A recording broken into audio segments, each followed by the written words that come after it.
The other one will go over the pick head into the axe. We have a good secure knot there. We can come up here,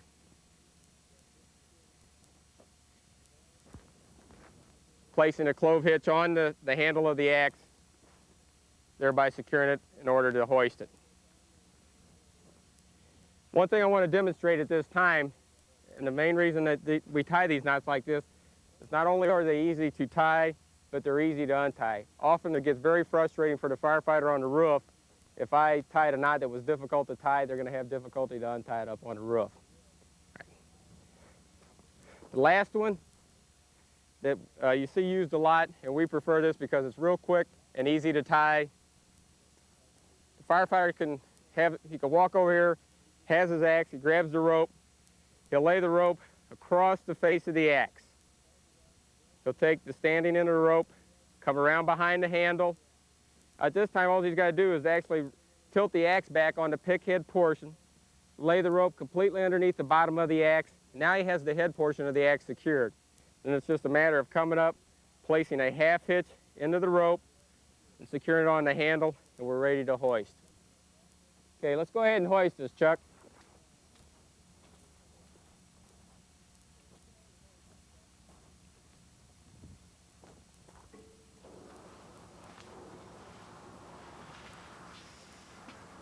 Let's say that the situation requires that you need an additional roof ladder hoisted up to the roof of your building, or maybe up to a high-rise setting, third, fourth floor apartment or whatever else, and now you want this roof ladder up there, and we decided we're going to hoist it with a rope. The way that we'll do that, the knot that we're going to use, is the bowline that we demonstrated for you earlier. The main key point to keep in mind here is we need to form a very large loop while tying this bowline. So remember the bowline, we made a bite, came out of the bite, around behind the standing end of the rope, and back down through the bite. Now we've formed us a very large loop. What we need to do at this time is we need to come back approximately 1/3 the length of the ladder, or approximately 4 rungs, and we're going to lay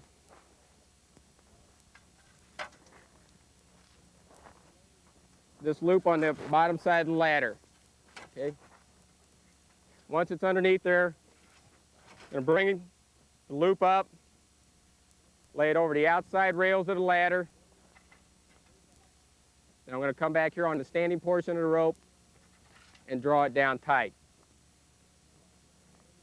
Depending on the situation, how high you're going to hoist it, and what it needs to be done, a lot of times you will not need a tag line, but in this situation we're going to go ahead and tie a tag line onto the bottom of the ladder. We're going to do 2 different techniques of hoisting hose lines. The first that we're going to demonstrate is hoisting a dry charge, or a dry line, no water in it. Obviously this would be the preferred way to hoist a hose line, just strictly because you're not dealing with the weight of the water in it. So anytime that you can hoist a hose line, if you got your choices, obviously you want to try to do a dry line. In order to do that, we need to take the hose and double it back on itself with the nozzle attached. And we got the bail, or the shut-off end of the nozzle, laying against the hose itself. At this time, we're going to come back and tie a clove hitch close to the shut-off assembly of the nozzle.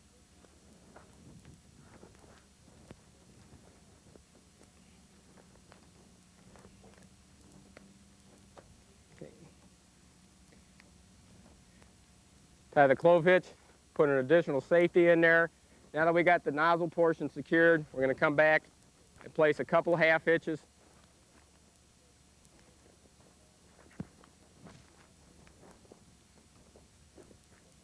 on the length of the hose.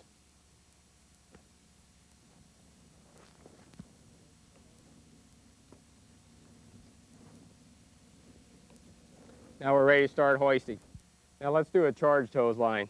In order to tie the knots for a charged hose line, first I'm going to place a clove hitch right directly adjacent to the coupling of the nozzle, or where the nozzle and the hose is attached.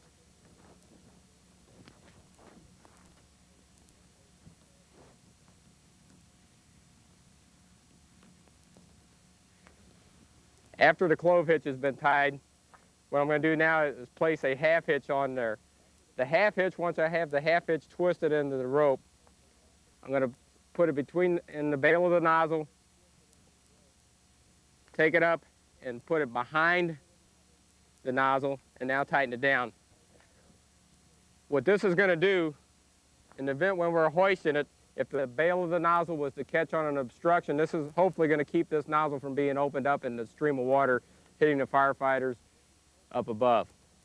So a clove hitch, a half hitch, which is placed in between the bail of the nozzle, up, around, and behind, and now we're ready to hoist it.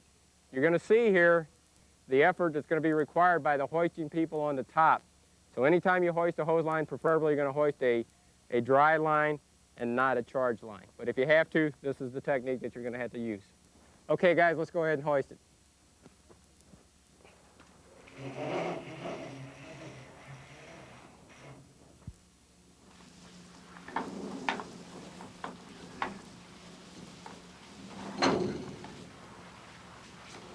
Come on, give me some more room. We strongly recommend that each firefighter take an adequate amount of time, learn to tie these knots correctly, and practice them in training exercises in your own department.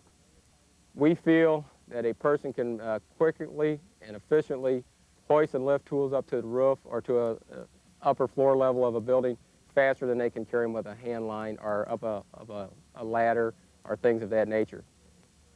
Go out and train and make your department a lot more successful.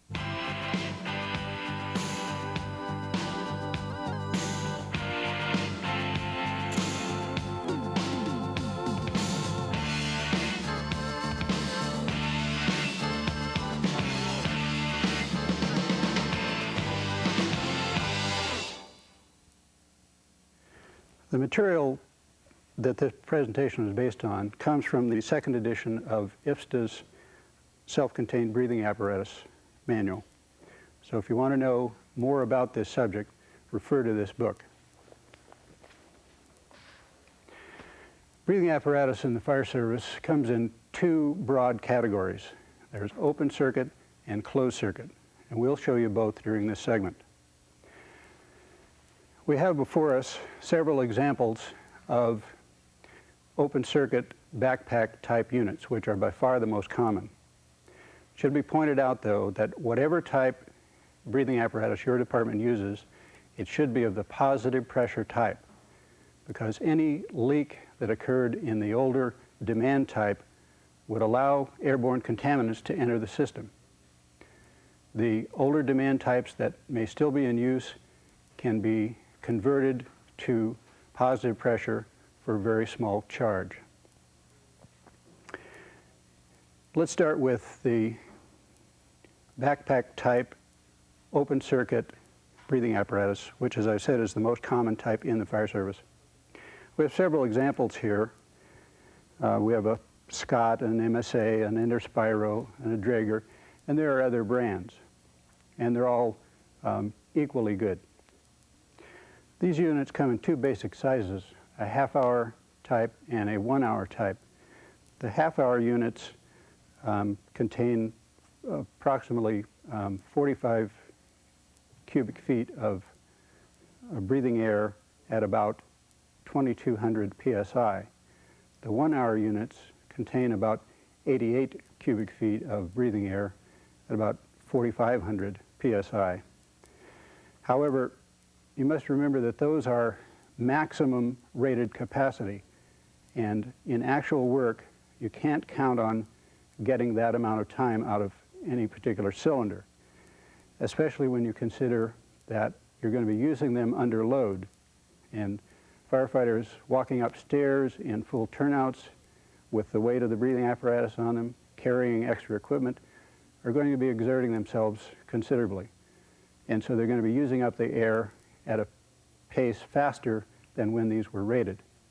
So on the open circuit devices, the time rating is only the maximum possible and is not what you're likely to get out of it. Another difference between these types of breathing apparatus are the materials from which the tanks themselves are made.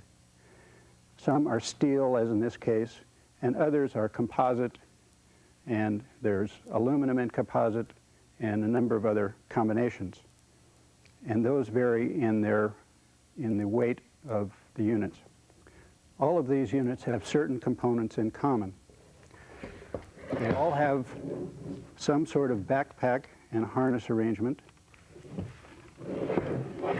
They have a cylinder and valve assembly, and they have a regulator assembly that's either mounted to the harness, as shown here, or, as in this case, the regulator mounts directly on the facepiece. The harness and backpack unit's purpose is to hold the unit on the user, obviously, but also to distribute its weight properly so that it reduces fatigue. The cylinder holds the air supply, and there's also a gauge attached that allows you to see how full the tank is filled. And there's either one or two hoses that transport the air from the cylinder and valve to the regulator and then to the facepiece. The regulator's function is to reduce the air pressure from the pressure in the tank to slightly above atmospheric pressure for the user. Finally, each unit has a facepiece that will consist of some sort of clear plastic lens and some sort of mounting device. In this case, with the facepiece mounted regulator type, they have a hairnet device that holds the unit onto the user's head. On this type, with the harness mounted regulator, they have a low pressure hose from the regulator to the facepiece, and the facepiece is mounted in a rubber face mask with another harness attached to that holds the mask snugly to the user's face. Now, it should be pointed out at this time that to use these effectively, facial hair, even a modest beard such as mine, should not be allowed if it interferes with the facepiece seal, because if that seal is compromised in a positive pressure unit, it won't allow contaminants in, but it will allow air to escape, and that will significantly reduce the working life of each cylinder. There's also the tank and valve assembly. The tank, which of course contains the breathing air, and the valve assembly, which consists of the control valve, the pressure gauge showing the pressure of the air in the tank, a low pressure alarm, and the high pressure hose that leads to the regulator. The regulator, in this case a harness mounted regulator, its function is to reduce the air pressure from the tank pressure to slightly above atmospheric pressure for the user. This type consists of the pressure regulator itself, a gauge that also shows the remaining pressure in the tank, and two control valves. There's the bypass valve and the mainline valve. They are of different colors and shapes so that they're easily identified in the dark or in smoky atmospheres. The mainline valve is normally open during operation, and the bypass valve is closed. The bypass valve is only used if the regulator malfunctions, and this allows you to use air directly from the tank. On this type, with the facepiece mounted regulator, there may only be the bypass control valve. Remember that the half-hour and 1 hour capacity ratings on these units are maximum capacities. And the factors that will determine how long they will actually last under actual workload are the physical condition of the user, the degree of physical exertion that the user is expending, the emotional stability of the user, is he excited or frightened, the condition of the SCBA, is it in good condition or does it need maintenance? the pressure that was in the cylinder before the operation started. And finally, the user's familiarity with the SCBA based on his training and experience. The other type of open circuit breathing apparatus used in the fire service is the so-called airline unit. And it's called that because instead of having a cylinder on the user's back, the unit connects to an airline that supplies air from a remote location. And the airline can be up to 300 feet long. These units are ideal for extended operations such as you might have in a hazmat spill or in some extended rescue operations. They have the same basic components as the backpack units without the backpack. In addition, they have a small 5-minute escape cylinder. This cylinder is designed to give the user 5 minutes of breathing air to use to escape if the air supply is interrupted. Otherwise, the regulator is a standard facepiece mounted regulator, as similar to the ones on the backpack. The other major category of breathing apparatus used in the fire service are the closed circuit self-contained breathing apparatus. They are called closed circuit because the exhaust air, rather than being expended into the atmosphere, is contained within the unit, is recirculated through it, and rebreathed by the user. There are some similarities and some differences with the open circuit units. The similarities are that they have a backpack. In this case, it's the rigid case of the unit. They have a harness, just as the others do. They have a face mask. But one of the differences is that this unit has 2 low-pressure hoses. One's an inflow hose and one's an outflow hose.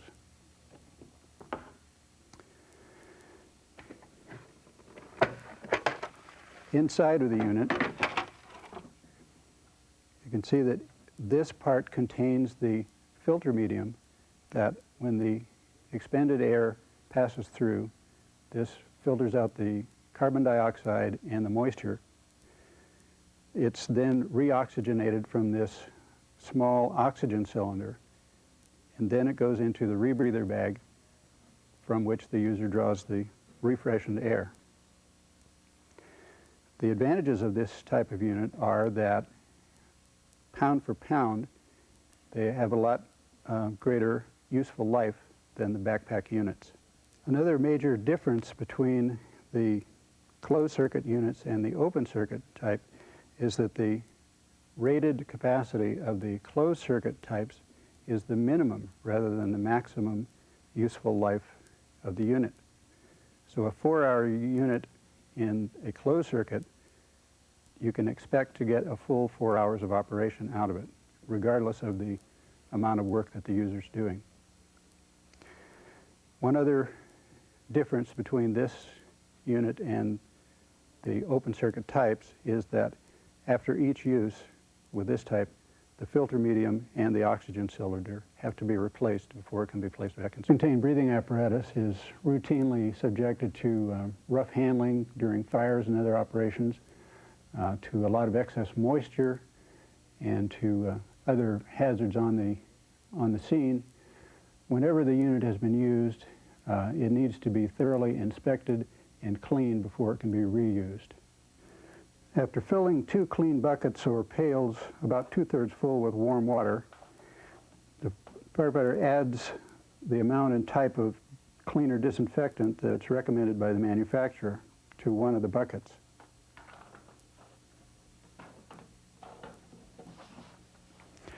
It then disconnects the facepiece assembly from the regulator.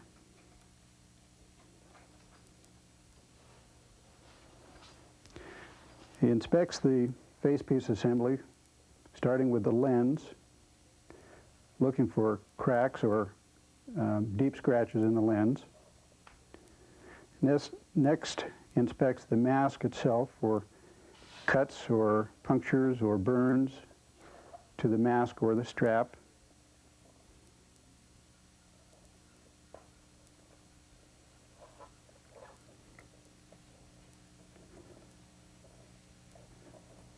And he makes sure all the straps are fully extended.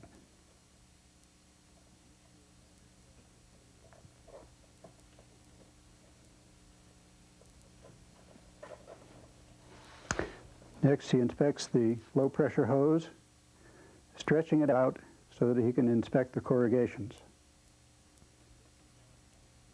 Again, he's looking for cuts, punctures, burns.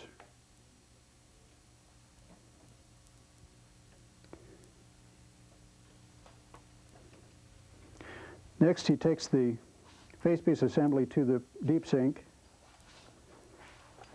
and starts with a rinse to remove large particles of debris.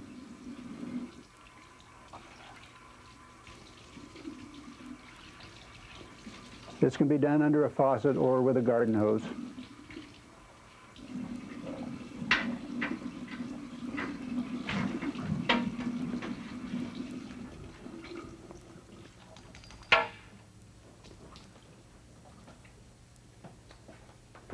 He then immerses the facepiece assembly in the cleaning solution.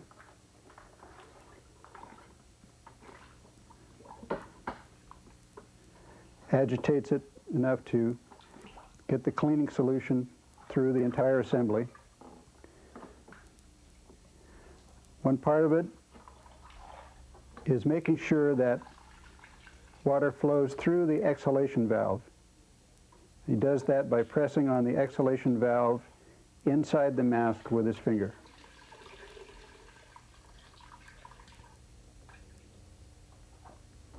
Next, he moves the entire assembly into the other bucket for the rinse.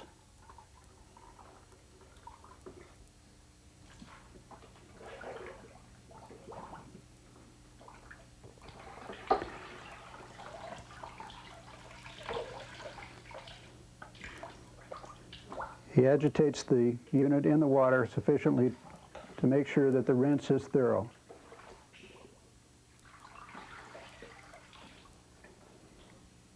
In removing the unit from the water, he dumps all the water out of it that he can, stretches out the low pressure hose so that the water drains from the corrugations.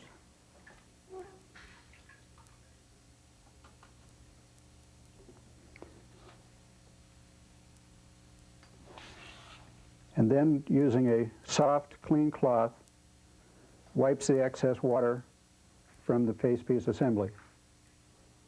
Once the facepiece assembly has been grossly dried with the clean cloth, it's then taken to be hung up to air dry. Next, the firefighter wants to check and clean the rest of the SCBA unit.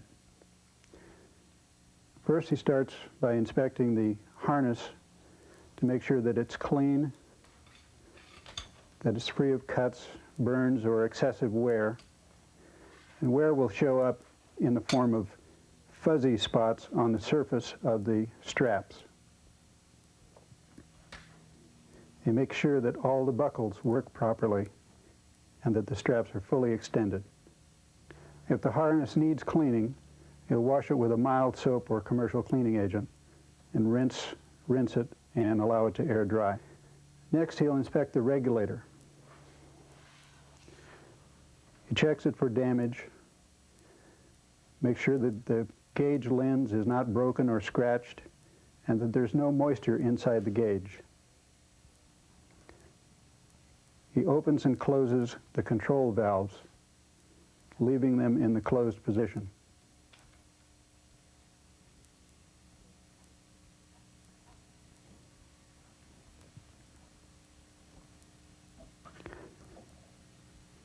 Next, he inspects the cylinder and the cylinder valve assembly. He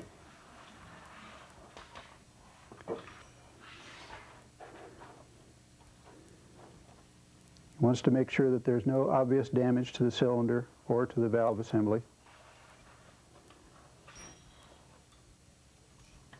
He wants to, again, check this gauge to make sure that the lens hasn't been damaged and that there's no moisture inside the gauge.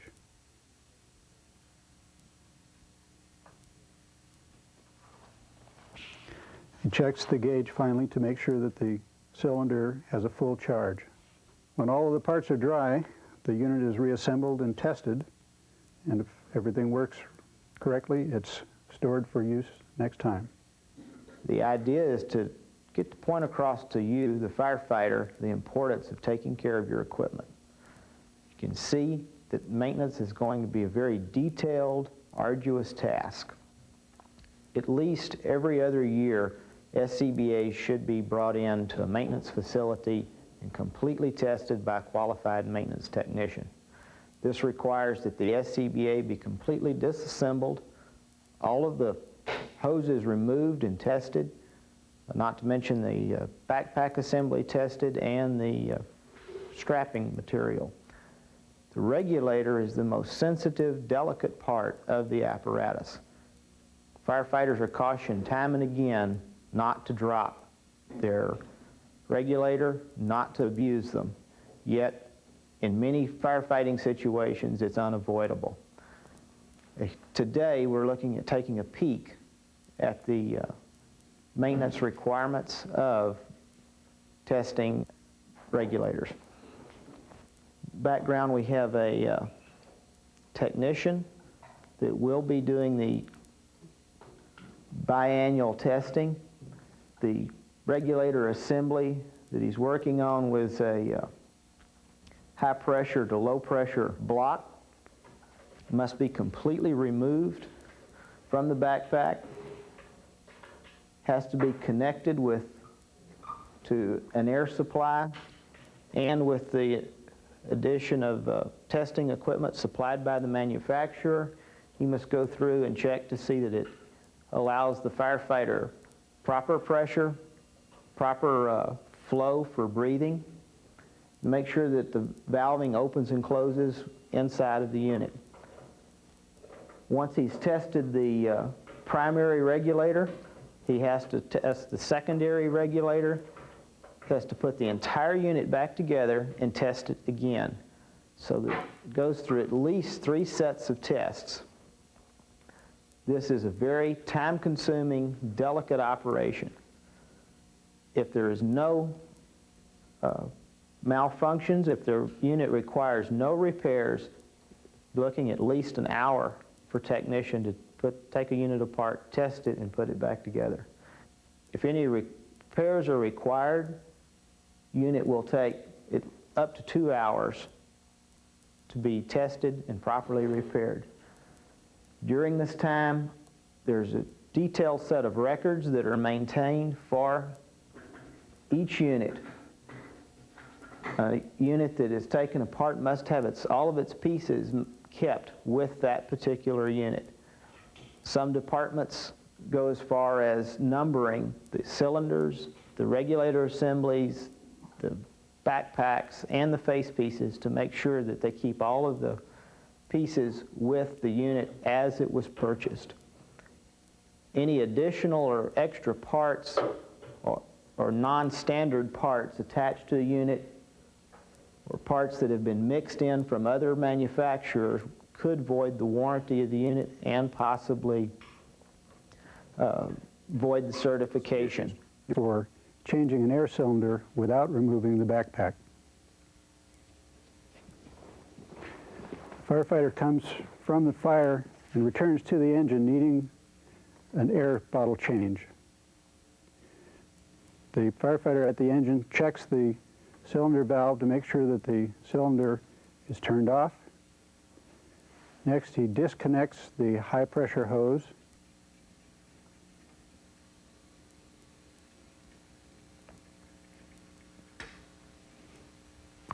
He releases the cylinder band, pushes the empty cylinder up and out of the backpack,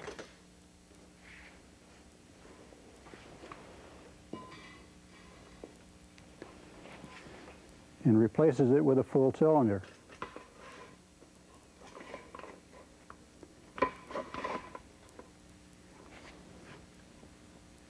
Make sure that it's all the way down in the backpack and retightens the cylinder band. then reconnects the high pressure hose.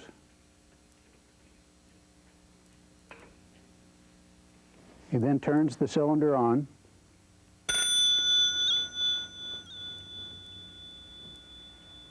And listens for any air leaks. Hearing none, the firefighter is ready to re-enter the fire. Okay.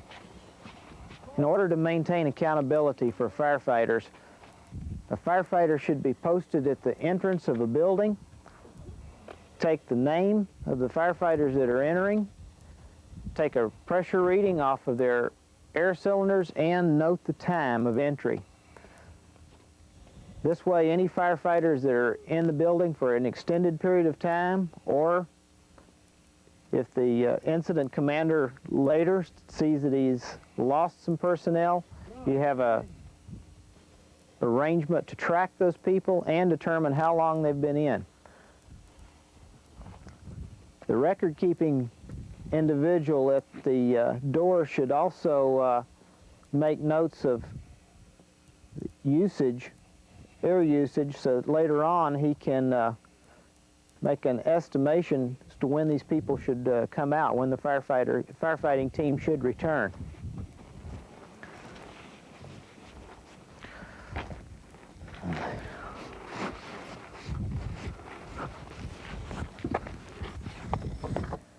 This is a discussion of buddy breathing techniques. In the past, we've discussed some antiquated techniques and taught these to firefighters. Previous techniques are no longer in use nor promoted by most training agencies throughout the fire service. Today, the only legal and safe methods are those that use buddy breathing equipment. Something that does not break the seal around the face piece for the firefighter. It keeps him in an atmosphere that is safe and allows him to have safe breathing air. Several companies today offer such equipment or adaptations to their breathing apparatus. These firefighters will now show us how a Scott unit designed for buddy breathing works. Firefighter is out of air. Suddenly he'll make a quick connection to his partner. At this time, they're breathing off of the same cylinder, and they leave the scene immediately. They do not stop. They do not continue firefighting operations. They leave the scene immediately. Today's standards, the firefighter can leave absolutely much faster than he could have stopped, shared face pieces, or done any of the operations that were promoted in the past. It's very short, very quick. One firefighter connected to the other. They remain in teams. They leave the scene immediately when one of them has trouble. Both the firefighter in trouble and his buddy. So they travel in pairs, a team operation. If you'll notice that when they did their hookup, they had some difficulty with gloves on, and we'll now show you the close-up of the connections to show you the difficulties of making the connections. This particular model shows a degree of difficulty in disconnecting. You can see that with gloves on or in the dark, it would be very difficult to even disconnect and then to reconnect. The firefighter, again, has to line up a connection, a pin here. This must be lined up precisely before this coupling can slide backwards, and then he inserts the male end into the coupling and he twists it back to lock it. Now it cannot come unlocked, and they can make their escape to the outside. You can see that this takes dexterity and is difficult enough to do without gloves on. So a firefighter must practice this regularly to be able to do it in the dark, automatically and quickly. Just to recap buddy breathing techniques and emergency conditions breathing. Remember, we're no longer condoning throughout the fire service buddy breathing techniques that endanger the firefighter or misuse equipment. Today, manufacturers create, design, and build equipment that will support buddy breathing between two firefighters. Methods that expose a firefighter to hazardous atmospheres or anything that breaks the seal of the facepiece with the firefighter is no longer a valid method of buddy breathing. We've shown you some equipment and how it can be used to support buddy breathing. There are techniques that can be used to keep the firefighter from getting in trouble in the first place. That is the goal. You train a firefighter in his breathing techniques, called skip breathing. One of the best things a firefighter can have going for him is good physical conditioning. He has to be very comfortable wearing his SCBA psychologically and physically. We post people in front of doors so that they track entry teams. Having a firefighter be able to calculate his air consumption, know his limitations. When that firefighter enters a building to fight a fire, he should know how much air is in his cylinder and have some idea how long it'll last him. Shouldn't wait until the bell goes off to escape. If the bell does go off, he's got his warning time. He should leave immediately, as should his buddy. Firefighters should travel in pairs. You can see that buddy breathing doesn't do any good if there's nobody there.